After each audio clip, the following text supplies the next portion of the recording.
اعوذ باللہ السمیع العلیم العظیم الحفیظ بوجہ الکریم وسلطانہ القدیم من الرجس الخبیث المخبث الشیطان اللعین الرجیم وقبیلہ ونفخہ ونفسہ وہمزہ بسم اللہ الرحمن الرحیم سیقول السفہاء من الناس ما واللہم عن قبلتہم التی کانوا علیہا صدق اللہ مولانا العلی العظیم وبلغنا رسولہ النبی الکریم ونحن علی ذلک لمن الشاہدین والشاکرین والحمد للہ رب العالمین ان اللہ وملائکتہ یصلون علی النبی یا ایھا الذین آمنوا صلوا علیہ وسلموا تسلیما۔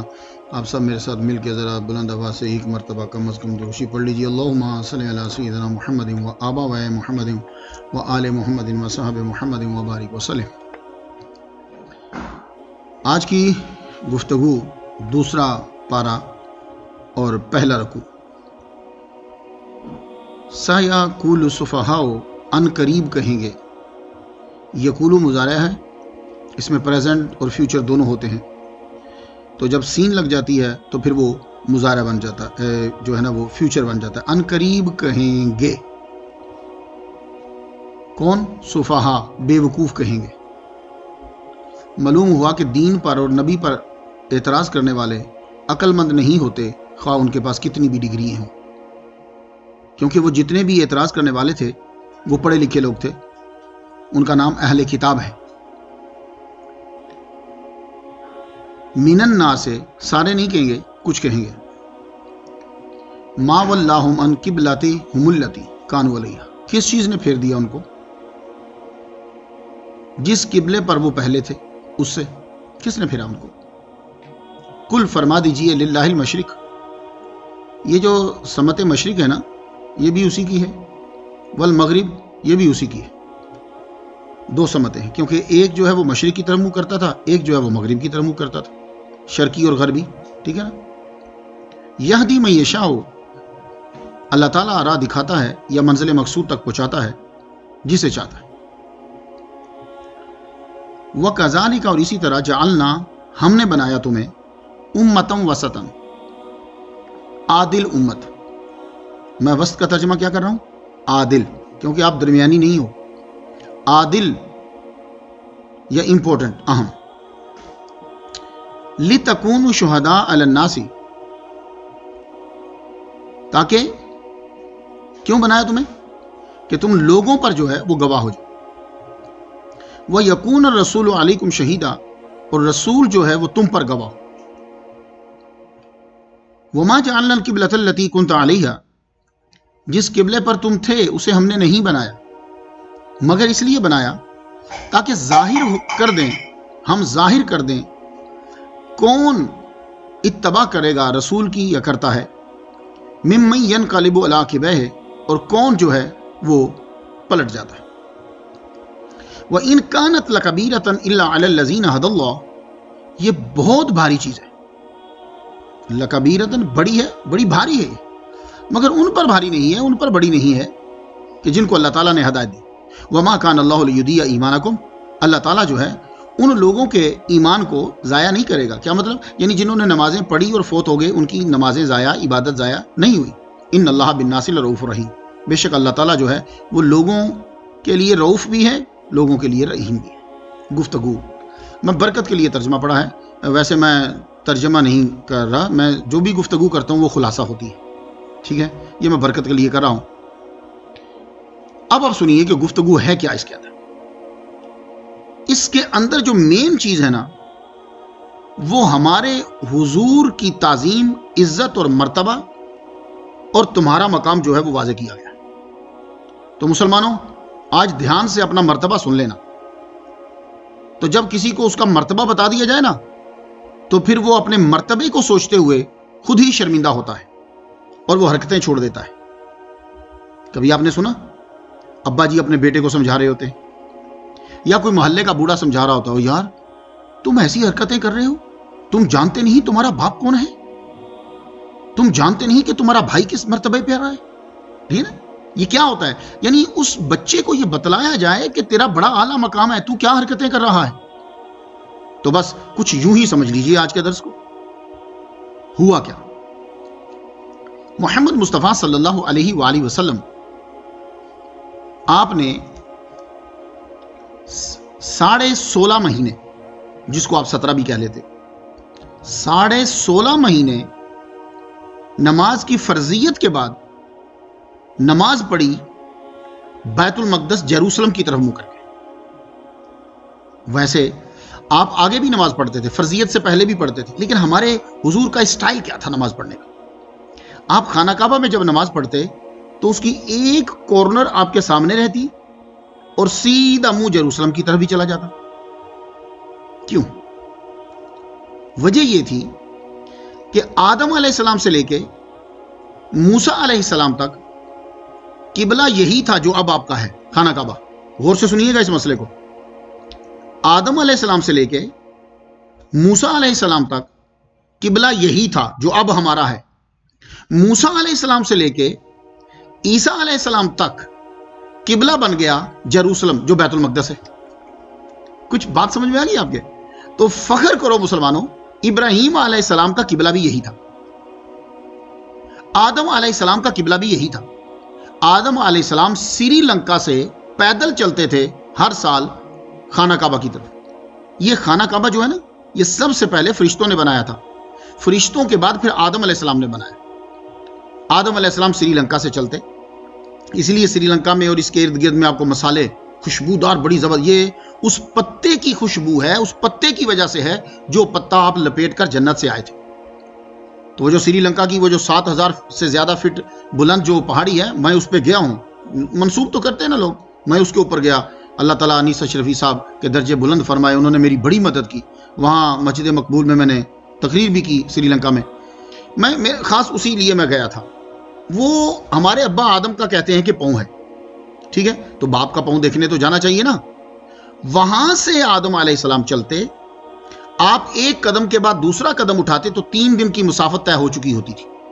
3 دن کی مسافت، یعنی اندازاً 99 کلومیٹر آپ ایک سٹیپ میں طے کر چکے ہوتے تھے۔ تو آپ پیدل جایا کرتے تھے۔ وہی ملاقات ہوئی تھی آپ کی زوجہ کی، جدہ دادی کو کہتے ہیں نا، تو ہماری دادی تو حضرت حوا ہی ہوئی نا، تو حضرت حوا کی قبر بھی وہیں ہے۔ جب آپ کبھی جدہ میں اتریں تو ٹیکسی والے سے بولو کہ مجھے ذرا مقبرہ اماں حوا پہ لے جاؤ، بڑا بورڈ لگا ہوا ہے باہر۔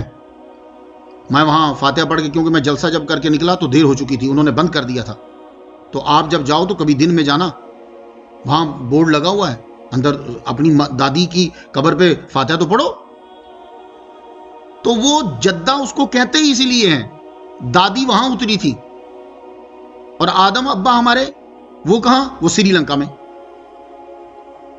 تو پہچانا دونوں نے کہاں؟ عرفات میں۔ اس کا معنی ہی پہچاننا ہوتا ہے، اس لیے اس کو عرفات کہتے ہیں۔ تو ابا جو ہے وہ وہاں سے چلتے، یہ جو حجر اسود ہے یہ آپ کی کرسی تھی، بہت لائٹ تھی اس کی۔ آپ کی کیا فنکشنز میں لائٹ ہوتی ہوگی جو اس کی لائٹ تھی، تو اس پہ ہمارے ابا بیٹھا، بہت بڑا ہوتا تھا یہ چھوٹا ہوتا ہوتا ہوتا بالکل چھوٹے چھوٹے پیسز رہ گئے ہیں۔ یہ اس کے اوپر بارہا حملہ ہوا ہے اس کے اوپر، تو وہ اس کے اوپر بیٹھتے تھے۔ انہوں نے 5 پہاڑوں کے پتھر کٹھے کر کے اس کو بنایا۔ ہم یتیم نہیں ہیں، ہماری ہسٹری پاورفل ہسٹری ہے ہماری۔ تو 5 پہاڑوں کے پتھر لا کر ابا نے اس کو بنایا، آدم علیہ السلام نے۔ اسی لیے کسی کے پہاڑوں جتنے بھی گناہ ہوں، خانہ کعبہ کا طواف کر لے، اللہ تعالیٰ اس کو ایسے کر دیتا ہے جیسے اس کی ماں نے اس کو آج ہی جنا ہے۔ معمولی مت سمجھیے، 5 پہاڑوں کے پتھر، اور جب بنا چکے تو اتنے خوش ہوئے، واہ میں نے اللہ کا گھر بنایا، تو خود ہی چکر لگانے لگ گئے۔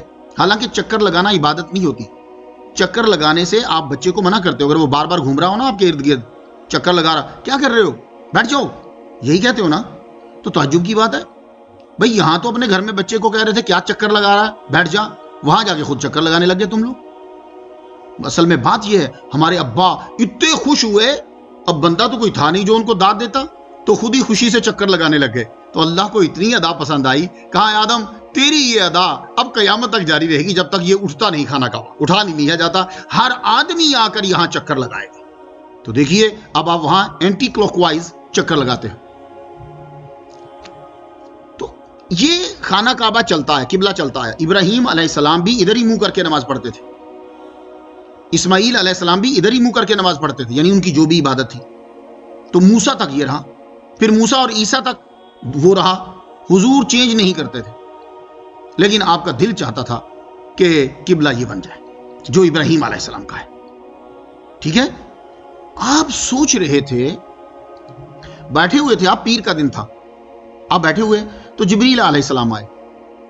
آگے کچھ گفتگو ہوئی تو جبریل علیہ السلام سے حضور کہنے لگے جبریل، میرا دل چاہتا ہے کہ اللہ تعالیٰ اس کو خانہ کعبہ جو ہے نا جسے ابراہیم علیہ السلام نے بنایا، اس کو قبلہ بنا، اس کی طرف منہ کر کے نماز پڑھے. اب جبریل علیہ السلام کا جواب سنیے، کہنے لگے یا رسول اللہ، ہم تو ماننے والے ہیں، میں تو بس پیام لے کر آتا ہوں، آپ ماننے والے بھی ہو منوانے والے بھی ہو، آپ اللہ سے کہو تو اللہ آپ کی مان لے. کیا کہنے، لو جبریل علیہ السلام حضور کا مقام سمجھ گئے. کہنے لگے یا رسول اللہ، ہم تو ماننے والے ہیں، آپ ماننے والے بھی ہو منوانے والے بھی ہو. تو بہرحال ایک بات میں آپ کو بتا دوں کہ کچھ گفتگو ہو رہی ہے قبلہ کی. یہ کہہ کے جبریل علیہ السلام چلے گئے. یہ پیر کا دن ہے، 15 رجب پیر کا دن ہے. حضور صلی اللہ علیہ وسلم نے ظہر کی نماز شروع کر دی. آگے امامت کروا رہے ہیں، پیچھے وہ صحابی کھڑے ہیں اور جن کو عشرہ مبشرہ بھی آپ کہتے ہیں نا، جنتی. یہ ایسے جنت نہیں ملی، کوئی ریزن تھی تو جنت ملی. تو پیچھے وہ کھڑے ہیں تو حضور صلی اللہ علیہ وآلہ وسلم یوں دیکھ رہے. اب دیکھیے، نماز آدمی پڑھا رہا ہو تو سجدہ گاہ کی طرف دیکھو. اس طرح دیکھنے سے منع فرمایا ہے. کیوں؟ حضور فرماتے ہیں قریب ہے کہ تمہاری آنکھیں اچک لی جائیں. میں مفہوم بیان کر رہا ہوں. تو آپ نے سجدہ گاہ کی طرف دیکھنا ہے. کچھ علماء کہتے ہیں کہ خانہ کعبہ کی طرف دیکھو، اگر خانہ کعبہ سامنے ہے تو. میں کہتا ہوں بالکل ٹھیک ہے، خانہ کعبہ سامنے ہے تو اس کی طرف دیکھو، کیونکہ خانہ کعبہ کی طرف دیکھنا عبادت ہے. خانہ کعبہ کو دیکھنا عبادت ہے. ابا جی کے چہرے کو دیکھنا عبادت ہے. ماں کے چہرے کو دیکھنا عبادت ہے. یہ قرآن مجید کو میں اس لیے ہاتھ میں رکھتا ہوں کہ اس کو دیکھنا بھی عبادت ہے. اس لیے جو زبانی قرآن پڑھتا ہے اس سے زیادہ ثواب اس بندے کو ملتا ہے جو دیکھ کے قرآن پڑھتا ہے. کیوں؟ وہ جو زبانی پڑھ رہا ہے نا، وہ قرآن کا ثواب تو لے رہا پڑھنے کا، اس کو دیکھنے کا ثواب نہیں مل رہا. تو قرآن کو دیکھنا بھی ثواب ہے، عالم دین کا چہرہ بھی دیکھنا ثواب ہے. آب زمزم جو کنواں تھا، اس کنویں کے اندر اور زمزم کو دیکھنا عبادت ہے. تو جب آپ خانہ کعبہ کے پاس ہیں تو پھر میں ان علماء کی تائید کرتا ہوں، ان کے ساتھ ہوں کہ خانہ کعبہ کو دیکھ کر نماز پڑھو. اور جب آپ کے سامنے خانہ کعبہ نہیں ہے، اب آپ سجدہ گاہ کی طرف دیکھو. تو علماء نے جو آپ کو مسائل بیان کیے ہیں، جو آپ دیکھتے ہیں فقہ کی کتب میں آپ پڑھتے ہیں کہ بھائی جب آپ کھڑے ہو تو سجدہ گاہ کی طرف دیکھو، ٹھیک ہے، اور جب رکوع میں گئے ہو تو پاؤں کے اوپر والی سائڈ کو دیکھو، اور جب آپ سجدے میں چلے گئے ہو تو ناک کے نرم گوشے کی طرف تمہاری نظر رہے، اور جب تم سلام پھیرنے لگے ہو پھر شولڈر پہ تمہاری نظر ٹکے. اس کے اندر بڑی حکمتیں ہیں. تو خانہ کعبہ جو ہے، اب حضور پاک نماز کے اندر ظہر کی نماز میں یوں دیکھ رہے. کیوں؟ اس لیے کہ آپ کو رحمت کی امید ہے اور اللہ تعالیٰ نے آپ کی اس ادا کو قبول کر لی. اب دیکھیے ذرا کیا ہے. تو ظہر کی نماز آپ پڑھاتے ہوئے پہلی 2 رکعات میں اوپر دیکھ رہے ہیں تو رب نے اس نقشے کو ہی کھینچ دیا.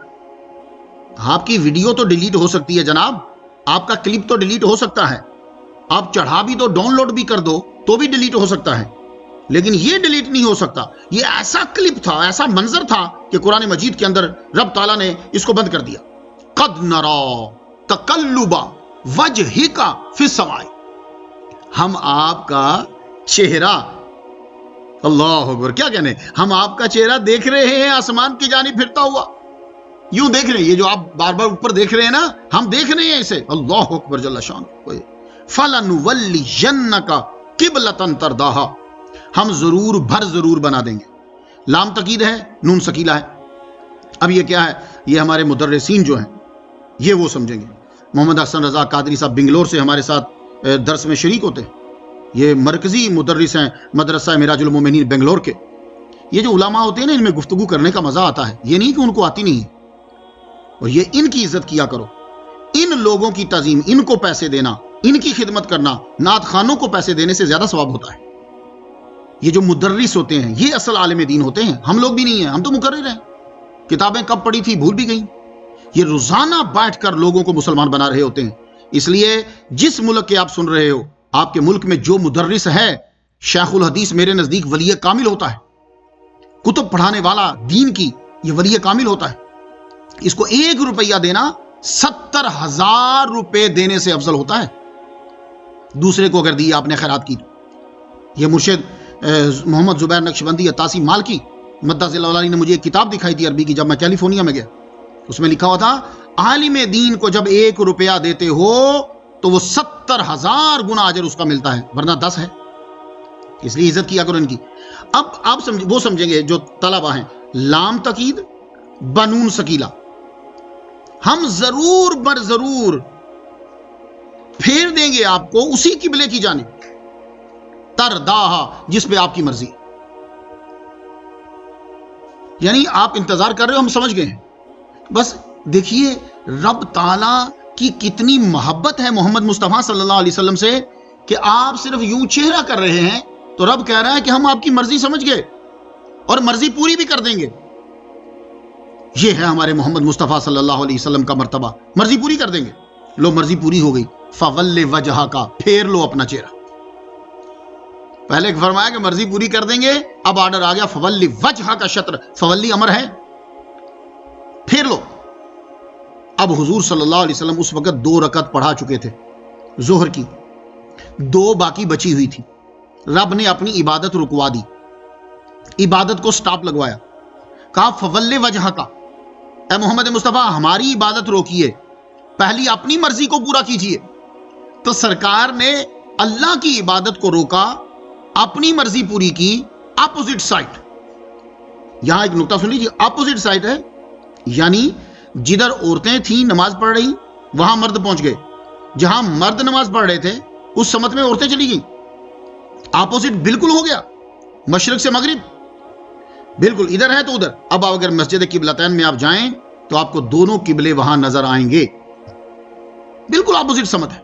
لیکن میں آپ کو بتاؤں، یہاں ہم امریکہ میں ہوتے ہیں، قبلہ جب ڈھونڈنا ہوتا ہے تو کہتے ہیں جی جناب یہ ایپ کھولو، یہ ایپ کھول لو، تو وہ بتائے گا سیدھا ڈائریکشن جو ہے وہ لیزر شعاؤں سے پتہ چل جاتا ہے. پھر بھی اس کے بعد امریکہ میں پرابلم ہی رہتی ہے، پرابلم ہی رہتی. شروع میں 2000 سے پہلے تو یہ حال تھا کہ 2 سال پتہ چلا نماز ادھر پڑھی ہے، 2 سال کے بعد پتہ چلا ادھر قبلہ غلط تھا. یعنی اتنی جدید ٹیکنالوجی آ جانے کے بعد بھی لوگ جو ہیں وہ قبلے کی ڈائریکشن کو صحیح نہیں پا رہے، خراب ہو جاتا ہے. یہ جہاں سے جس مسجد سے میں آپ کو درس دے رہا ہوں، ایک دن ہمارے شکیل بھائی اس کو بنا کر گئے، دوسرے دن پھر ہم دیکھنے لگا بھائی یہ کچھ تھوڑی سی ڈائریکشن ادھر ہوگی، جبکہ ہمارے پاس لیزر شعائیں بھی ہیں، ہمارے پاس میپ بھی تھا، ہمارے پاس سارے ایپس تھے، پھر بھی ہم سے مسٹیک ہو گئی. یہ میں آپ کو بات بتا رہا ہوں 2014 کے بعد کی، یہ 17 کی بات بتا، 17-18 کے یہ تقریباً ہے. تو یعنی 17-18 میں یہ حال ہے کہ پوری ٹیکنالوجی ہمارے پاس ہے، پھر بھی ہم سے سمت میں تھوڑا سا فرق پڑ جاتا ہے. سبحان اللہ، محمد مصطفیٰ صلی اللہ علیہ وسلم کے علم پہ قربان جائیں کہ کوئی ٹیکنالوجی نہیں ہے. ظہر کی نماز پڑھا رہے ہیں، نماز کے اندر حکم آتا ہے کہ آپ اپنا چہرہ پھیر لیجئے، اپوزٹ ڈائریکشن میں مدینے سے آپ نے چہرہ پھیرا، ایگزیکٹ ایکوریٹ سمت پہ آپ نے نماز ادا کی کہ جو سیدھی قبلے کی طرف جاتی. یہ ہیں ہمارے محمد مصطفیٰ صلی اللہ علیہ وسلم. اور پیچھے جو صحابہ تھے کوئی بھی نہیں رکا. حضور نے منہ پھیرا، کسی نے پوچھا ہی نہیں کہ یا رسول اللہ آپ نے منہ کیوں پھیرا. انہوں نے کہا ہم لوگ لگتے کون ہیں بھائی، منہ ادھر ہو یا ادھر ہو، ہم نے تو دیکھنا ہے کہ سرکار کا چہرہ کدھر ہے، جدھر سرکار کا چہرہ ہمارا ادھر چہرہ. اس بات پہ اتنے یقین پر ان کو دنیا میں ہی جنت کی بشارت دے دی گئی، اتنا اعتماد محمد مصطفیٰ صلی اللہ علیہ وسلم پر. تو وہ قبلہ جو ہے یہ اب آپ سمجھ گئے. اس کے بعد صحابہ کرام جو ہیں اللہ اکبر جل شانہ، وہ تو نماز میں سرکار کے چہرے کی طرف ہی دیکھتے تھے. آپ لوگ کہو گے جی سرکار اوپر کیوں دیکھ رہے ہیں؟ صحابہ کرام کی حالت یہ تھی کہ وہ نماز پڑھتے ہوئے بھی سرکار صلی اللہ علیہ وآلہ وسلم کے چہرے کی طرف ہی دیکھتے. میں 2014 کی بات ہے، محدث کبیر، انڈیا والے ان کے نام کو جانتے ہیں، ان کی میں نے انٹرنیشنل کانفرنس کروائی تو ان کو دعوت دی، وہ تشریف لائے، یہاں حال میں ہم نے جلسہ کروایا. انہوں نے یہ حدیث بیان کی تھی اپنی تقریر میں، اور حاضر رحمت میرا بھی محدث کبیر جو ہیں انہوں نے مجھے صحاح ستہ کی، مجھے اور وہ علامہ ارشد القادری صاحب کے بیٹے ہیں زرقانی صاحب، علامہ صاحب وہ یہاں رہتے ہیں، اور فیضان مصطفیٰ ہیں، یہ تینوں نام جو ہیں یہ انڈیا والے زیادہ بہتر سمجھیں گے. مجھے صحاح ستہ کی اجازت دے کر کے آخری حدیث انہوں نے پڑھائی بخاری شریف کی، سبحان اللہ و بحمدہ سبحان اللہ العظیم، برکت کے لیے. تو محدث کبیر نے یہ حدیث سنائی تھی سن لیجیے آپ ذرا، میں خلاصہ بیان کر دیتا ہوں۔ حضور صلی اللہ علیہ وسلم جب آپ علیل ہوئے، جا رہے ہیں سفر پہ، یعنی تو نماز جو ہے فجر کی نماز کا وقت ہے، حضور صلی اللہ علیہ وآلہ وسلم کا چہرہ مبارک صحابہ کو محسوس ہو، سب نے حضور کے چہرے کو دیکھنا شروع کر دیا۔ اب میں آپ کو بتاؤں کہ جب حضور صلی اللہ علیہ وسلم آئے تھے تو سامنے سے نہیں، آپ کا گھر جو ہے وہ بائیں طرف پڑتا ہے، دروازہ مسجد کے بائیں طرف، تو بائیں طرف سے سرکار صلی اللہ علیہ وآلہ وسلم کا احساس ہوا انہیں آنے کا۔ اب میں آگے جملے نہیں بولتا، جملے بولوں گا نا تو بات ایسے کچی سی ہو جائے گی، تم خود مزہ لو اس بات کا کہ سرکار فجر کی نماز میں بائیں طرف سے آتے ہیں، صحابہ نماز پڑھ رہے ہیں، اور سب کی نظر محمد مصطفیٰ صلی اللہ علیہ وسلم کے چہرہ انور کی طرف ہے۔ اللہ اکبر جل شانہ، یہ ان کا عشق اور ان کی محبت ہی۔ تو فولی وجہ کا شطر المسجد الحرام، سرکار نے پھر اسی وقت جو ہے وہ اپنا چہرہ انور پھیرا۔ جنہوں نے ان کے پیچھے سرکار کے پیچھے نماز پڑھی تھی، انہوں نے پھر جا کے قباء والوں کو بتایا کہ بھائی منہ پھیر لو، وہ نماز پڑھ رہے تھے عصر کی اس وقت، انہوں نے منہ پھیر لیا۔ یہ خبر واحد ہے، تو خبر واحد بھی حجت بن گئی۔ خیر یہ علماء کو سمجھ آئے گی، خبر واحد پر قباء والوں نے یقین کر لیا، حجت بنی نا۔ تو ایک دم سے چہرہ جو ہے تو اللہ تعالیٰ نے پھر ہمیں بھی حکم دیا، وَحَيْثُ مَا كُنْتُمْ فَوَلُّوا وُجُوهَكُمْ شَطْرَهُ، تم بھی جہاں ہو تو اپنا چہرہ اسی مسجد یعنی مسجد حرام یعنی قبلہ کی طرف تم نے کرنا ہے، تم جہاں بھی ہو۔ اب یہاں تھوڑا سا رک جاؤ، تم جہاں بھی ہو، اس لیے جتنے لوگ ہیں جس ملک کے ہیں وہ اس ملک سے ڈائریکشن کو دیکھیں گے۔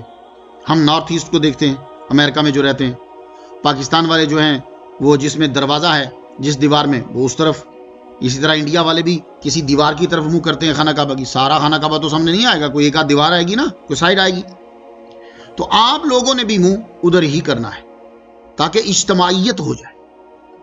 اگر کوئی منہ ادھر کرتا، کوئی منہ ادھر کرتا، کوئی شمال، کوئی جنوب، کوئی نارتھ، کوئی ایسٹ، کوئی تو کیا ہوتا؟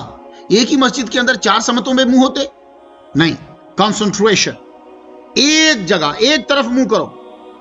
اور وہ جو قبلہ ہے وہ اینٹیں اس کی طرف نہیں، وہ زمین سے لے کے آسمان تک، 7ویں آسمان تک جہاں بیت المعمور ہے وہاں تک جو فضا ہے وہ ساری ہمارے لیے قبلہ بنے گی۔ اسی لیے جو لوگ بلندی پہ جا کے نماز پڑھ رہے تھے، آپ کا جو جہاز ہے، کچھ لوگ جہاز میں نماز پڑھ رہے ہوتے ہیں، خیر اس میں اختلاف ہے، لیکن میں ان سے پوچھتا ہوں کہ جہاز میں قبلہ سامنے کہاں ہے؟ خانہ کعبہ تو نیچے ہے، وہ پھر کیسے نماز پڑھ رہا ہے؟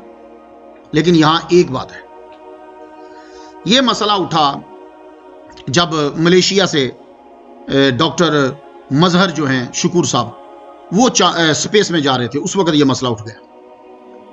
یہ قرآن کی آیت تو ہے نا کہ تم جہاں بھی ہو اپنا چہرہ خانہ کعبہ کی طرف کرو۔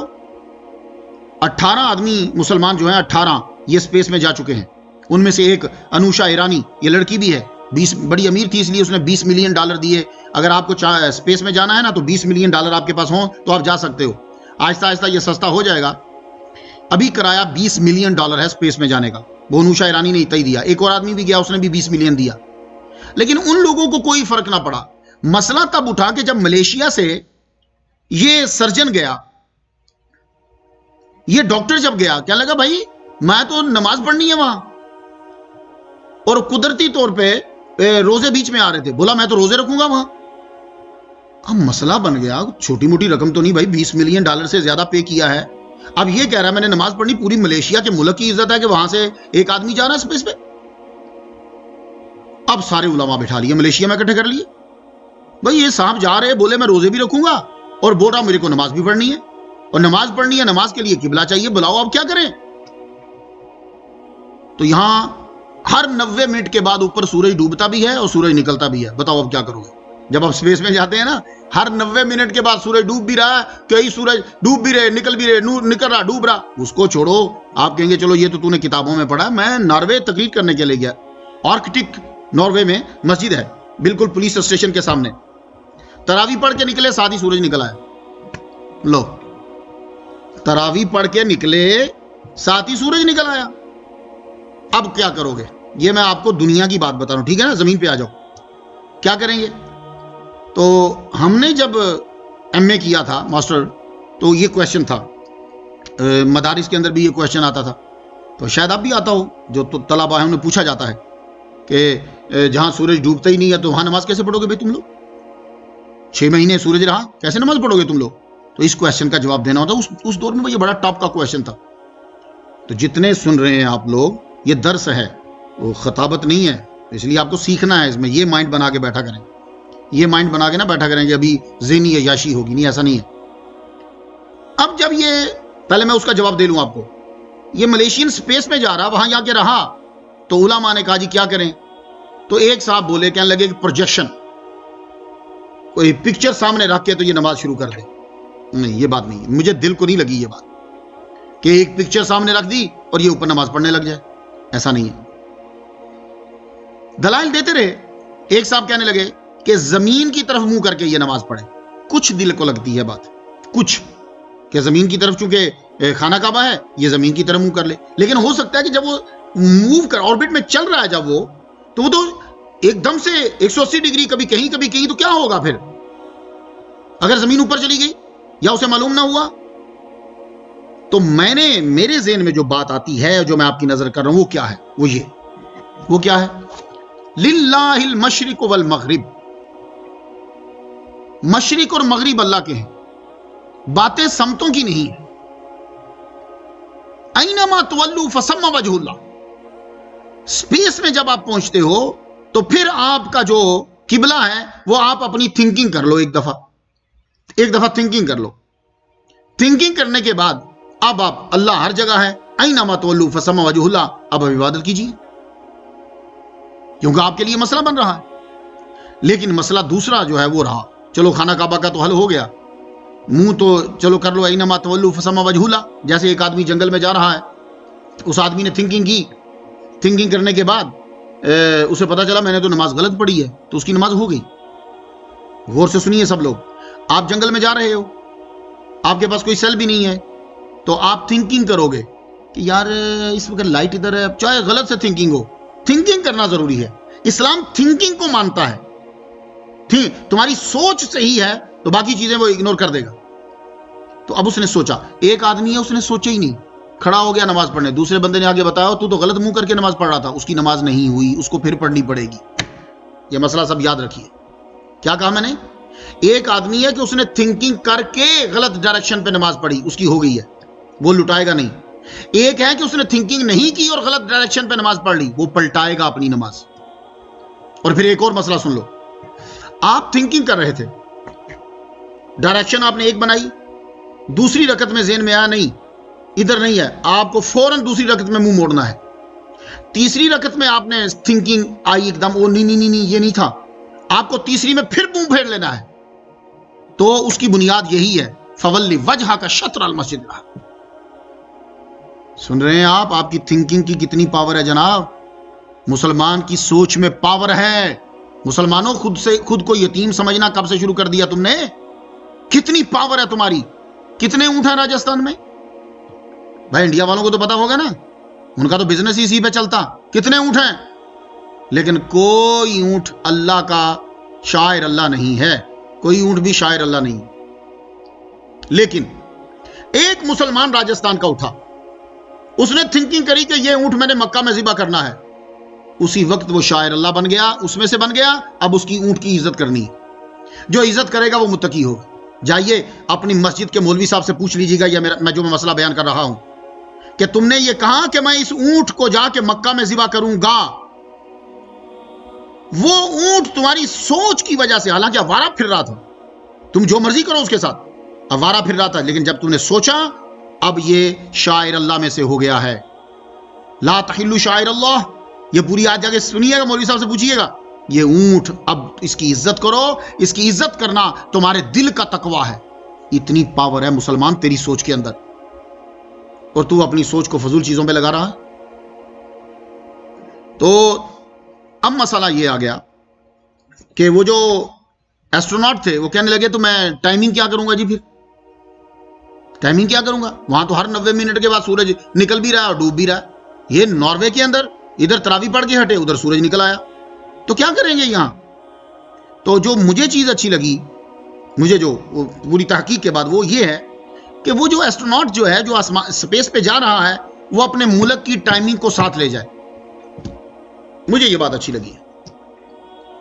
وہ اپنے ملک کی ٹائمنگ کو ساتھ لے جائے اس مہینے, جتنے مہینے رہنا ہے. تو جب اتنے گھنٹے ہو جائیں تو وہ نماز پڑھ لے, پھر جب اگلے اتنے گھنٹے ہو جائیں پھر وہ نماز پڑھ لے, پھر جب اگلے کو, تو اس طرح ہوگا.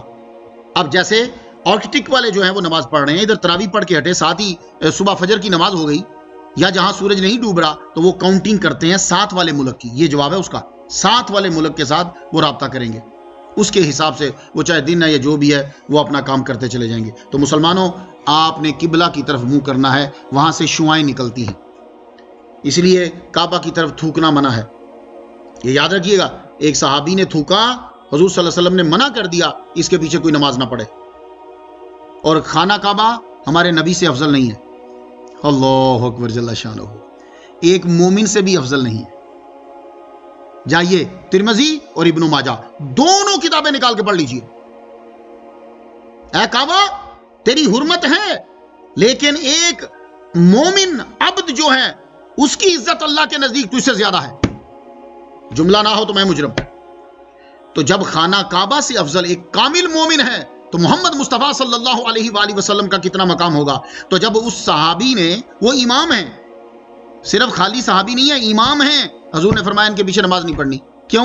انہوں نے کعبہ کی تعظیم نہیں کی. اور یار جو کعبہ کی تعظیم نہ کرے وہ تو امام بننے کے قابل نہیں ہے. تو جس نے کعبہ بنایا ہے جو اس کی توہین کرے گا, میری سمجھ سے تو مسئلہ بالا تر ہے. آپ بہت پڑھے لکھے ہو سکتے ہیں.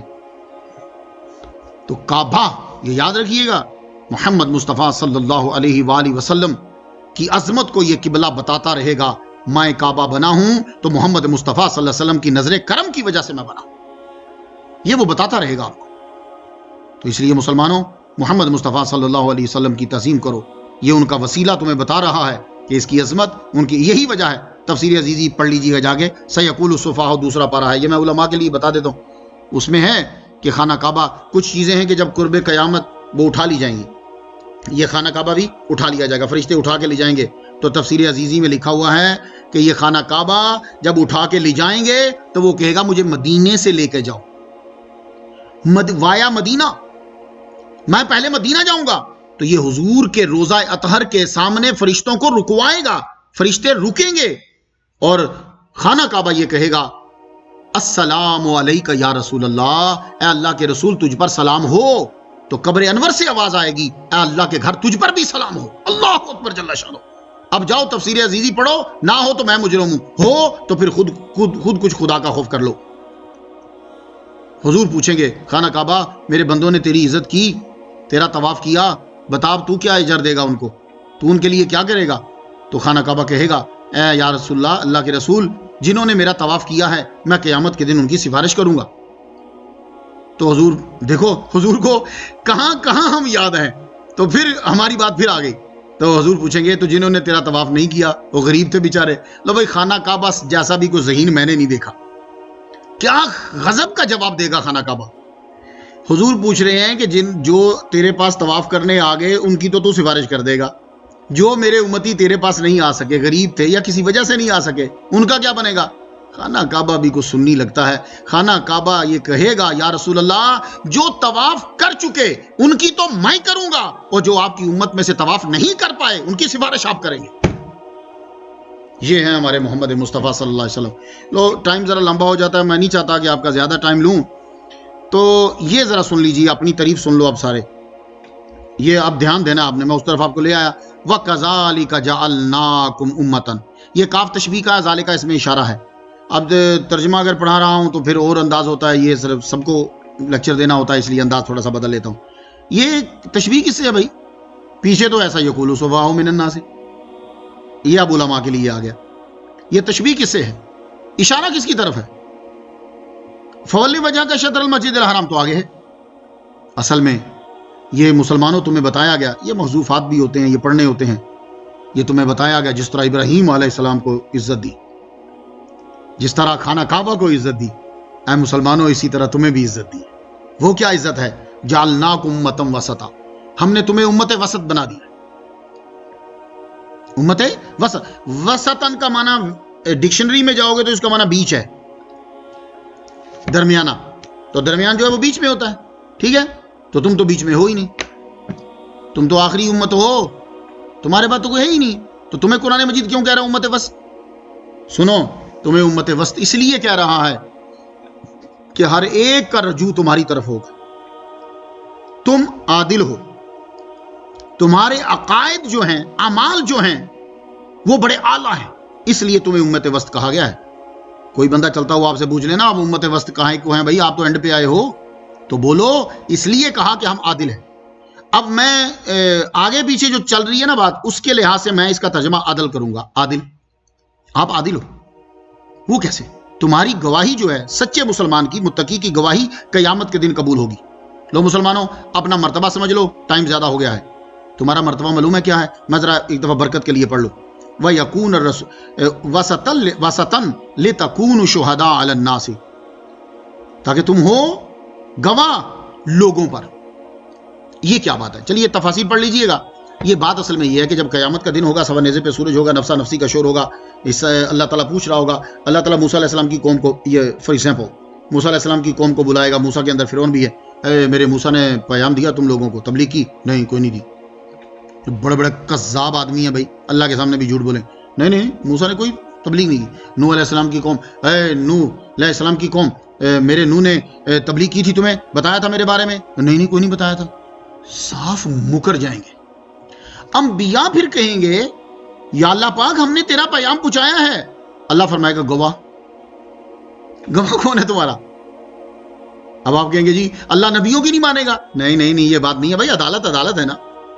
کوئی بڑا آدمی دعویٰ کرتا ہے تو دوسرا فریق ہی بنتا ہے نا بھائی، تو اس وقت یہ فریق ہیں، یہ مطلب نہیں ہے چاہے سچے ہوں یا جو بھی ہوں، یہ فریق ہیں، عدالت کے نظام کو تو چلانا، یہ فریق ہیں۔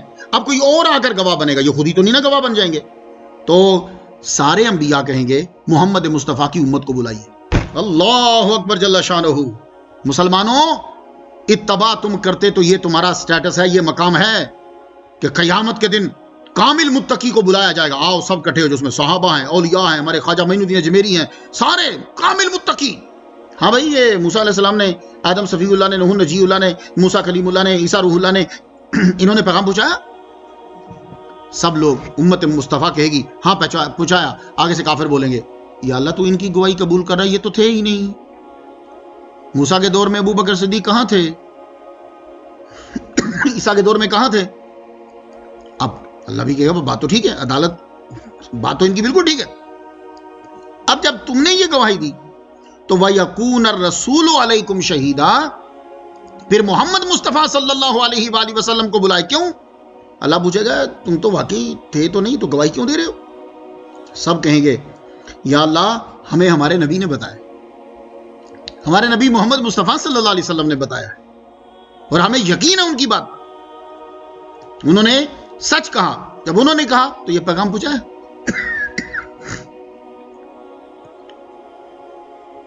اب حضور صلی اللہ علیہ وسلم کو بلایا جائے، حضور صلی اللہ علیہ وآلہ وسلم آ کر ان کی تائید کریں گے، تائید کریں، ورنہ اللہ تعالیٰ سیدھا حضور کو ہی بلا لے کہ بھائی آپ آگے گواہی دیجئے۔ نہیں، پہلے امت کو لائے، ان کا درجہ بڑھے، پھر حضور کو تائید کے لیے لائے۔ اللہ اکبر جل شانہ۔ مسلمانوں، یہ ہے تمہارا مرتبہ، یہ ہے تمہارا رتبہ، اللہ تعالیٰ تمہاری جو ہے وہ بات مانتا ہے۔ تو اس لیے مسلمانوں، حضور صلی اللہ علیہ وآلہ وسلم کی تم لوگ پیروی کرو اور اتباع کرو۔ یہ سنیے، ایک اطاعت ہے اور ایک اتباع ہے۔ ہم اردو میں دونوں کا معنی ایک کر دیتے ہیں، ایک نہیں ہے۔ اطاعت ہوتا ہے فرمان کو ماننا، اتباع ہوتا ہے نقش قدم پہ چلنا۔ وما جعلنا القبلۃ التی کنت علیہا، ہم نے نہیں بنایا قبلہ جس پہ تم تھے۔ اس کا مطلب ہے کہ وہ پہلا بھی اللہ کے آرڈر سے تھا۔ وہ قبلہ ہم نے بنایا، کیوں بنایا؟ الا لنعلم، تاکہ ہم ظاہر کر دیں۔ اس کا ترجمہ اردو والوں نے کیا ہم جان لیں، یہ ترجمہ غلط ہے۔ اب طلباء جو پڑھتے ہیں وہ سمجھیں گے، ایک علم قدیم ہوتا ہے، ایک علم ظہور ہوتا ہے۔ علم قدیم لوح محفوظ پہ ہے، یہ علم ظہور ہے۔ جیسے آپ کے پاس میپ ہوتا ہے نا، میپ، انجینئر جتنے ہیں وہ جب مکان بنانے لگتے ہیں تو پورے مکان کا نقشہ ان کے پاس ہوتا ہے نا، وہ علم قدیم کی قسم ہے۔ علم قدیم تو نہیں ہے، علم قدیم کی قسم ہے، ایک پورا نقشہ ہے۔ لیکن اب علم ظہور کب ہوگا؟ جب وہ انجینئر پورا مکان بنا کے تمہارے سامنے رکھ دے گا. تو علم قدیم تو ہے، یہ لنعلم علم ظہور ہے تاکہ ہم ظاہر کریں دوسروں پر. اللہ اکبر جل شانہ. من یتبع الرسول، حضور کے نقش قدم پہ کون چل رہا ہے؟ ممن ینقلب علی عقبیہ، اور وہ اپنی ایڑیوں پہ کون پلٹ رہا ہے، یعنی واپس کون پھر رہا ہے. تو حضور صلی اللہ علیہ وآلہ وسلم کی اتباع بڑی ضروری ہے. تو مسلمانوں، ایک خانہ کعبہ کی وجہ سے پورا مکہ معظمہ بڑا معتبر ہو گیا سارا. یہ یاد رکھیے، مکہ اور مدینہ یہ دونوں شہر کسی گورنمنٹ کے انڈر نہیں ہوتے، اس لیے آپ کو کوئی دھوکہ نہ دے. ایموشنل بعض اگر لوگ جذباتی کر دیتے. مکہ اور مدینہ یہ آج تک اور قیامت تک کسی گورنمنٹ کے انڈر نہیں ہوں گے. اس لیے آپ نے دیکھا سعودی عرب کا جو بادشاہ ہوتا ہے وہ کیا خاص ساتھ لکھتا ہے؟ خادم الحرمین. کیوں لکھتا ہے؟ اس کو بھی پتا ہے میں یہاں کا بادشاہ نہیں ہوں. تو خادم الحرمین کا مطلب ہم کریں تو کیا، اس کا مطلب بنے گا خانہ کعبہ کا نوکر اور مدینہ شریف کا نوکر. یہ ہے اس کا ترجمہ، خادم الحرمین شریفین. تو اس لیے خانہ کا ایک اور بات آپ کو بتاؤں، جو کیپٹل ہوتا ہے نا وہ انڈر نہیں ہوتا. جی اب پاکستان کا جانتا ہوں میں، اسلام آباد ہے نا، یا کوئی کویشچن آپ کو آئے گا اسلام آباد کس صوبے کے ہے، تو آپ صوبہ پنجاب لکھیں گے تو فیل ہو جائیں گے. جی کیونکہ وہ کیپٹل ہے. تو اللہ کے بندو، جو تمہارا کیپٹل ہے وہ صوبہ پنجاب کے انڈر نہیں ہے. تو کیپٹل جو خانہ کعبہ ہے اور جو مدینہ ہے وہ کیسے ہو سکتا کسی بادشاہ کے انڈر؟ تو ہم مکہ اور مدینہ کے اختلاف نہیں کہ جاتے. مکہ نہ تو حکم دیتا ہے ہمیں، نہ مدینہ حکم دیتا ہے، وہ گورنمنٹ حکم دیتی ہے، وہ ہم جیسی ہے. تو اس لیے کوئی آپ کو ایموشنل نہ کر دے، وہ جی مکہ مدینہ کی بات نہیں مان رہے. نہیں، یہ کوئی بات نہیں ہے. مکہ مدینہ کے جب یہ سلطنت عثمانیہ تھی، آٹمن امپائر، میں آپ کو ایک بڑے پتے کی بات بتاؤں، آٹمن امپائر نے مدینہ شریف کے تمام کتوں کا رجسٹر بنایا ہوا تھا. اللہ کے بندو تم کہاں پھر رہے ہو؟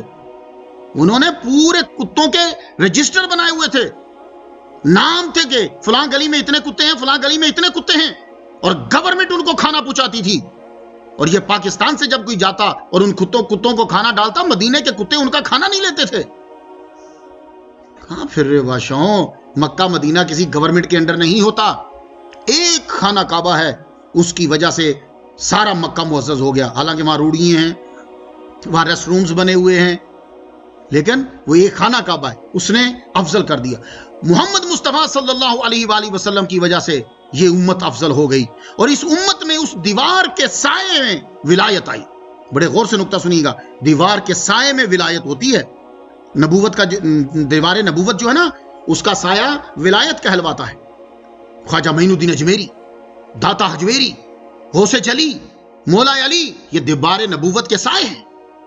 پہلے جتنے ولی اللہ تھے وہ جب نبی کی نبوت جب مکمل ہوئی، لیکن محمد مصطفیٰ صلی اللہ علیہ وسلم کی نبوت بھی جاری ہے، آپ کا سایہ برقرار ہے. یہ اولیاء کرام اللہ اکبر جل شانہ آپ ہی کے اندر ہیں. یاد رکھیے گا، خوش نصیب ہو آپ لوگ، آپ میں اولیاء ہیں. اللہ تعالی ہمیں محمد مصطفیٰ صلی اللہ علیہ وسلم کی محبت عطا فرمائے. اجازت دیجیے، وآخر دعوانا ان الحمدللہ رب العالمین. اگر آپ کو ویڈیو پسند آئی ہو تو ہمارے YouTube چینل آمینہ کو شیئر اور سبسکرائب کرنا مت بھولیے گا.